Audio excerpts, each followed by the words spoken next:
Next is बेटा elasticity viscosity का अच्छा सवाल है, सुनिएगा। दो ब्लॉक है बेटा, 2 किलो के और 4 किलो के, are connected by a metal wire going over a smooth pulley as shown. बेटा 2 किलो और 4 किलो है बेटा, ये मेरे पास तार जा रहा है ऐसे। रेडियस ऑफ वायर इज बेटा 4 इंटू 10⁻⁵ मीटर। बेटा ये मुझे रेडियस दे रखा है, ठीक है। यंग्स मॉडुलस बेटा मुझे तार का गेन दे रखा है। मुझसे पूछा है स्ट्रेन कितना हो, भाई यंग मॉडुलस दे रखा है, स्ट्रेन पूछा, तो फॉर्मूला दिमाग में कौन सा आएगा? फॉर्मूला ये आएगा कि Young's modulus is of course बेटा व्हाट, स्ट्रेस अपॉन स्ट्रेन।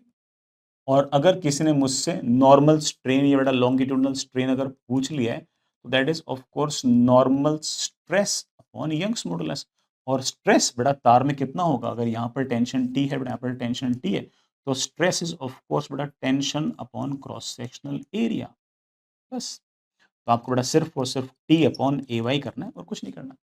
और टेंशन कितना है, तो आप बोलोगे सर तो अगेन सिंपल एटवुड मशीन है, सिंपल बेटा एक मास इधर एक मास इधर होता है, तो टेंशन बेटा के बीच में याद ही रखते हैं, नहीं याद रखते तो न्यूटन में से आ जाएगा।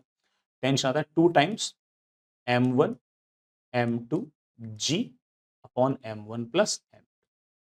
बट आई थिंक टेंशन आ गया मेरे पास 80/3।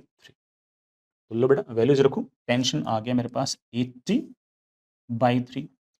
क्रॉस सेक्शनल एरिया होगा पाई इंटू रेडियस का स्क्वायर, बेटा रेडियस का स्क्वायर हो जाएगा 16 इंटू 10⁻⁻10।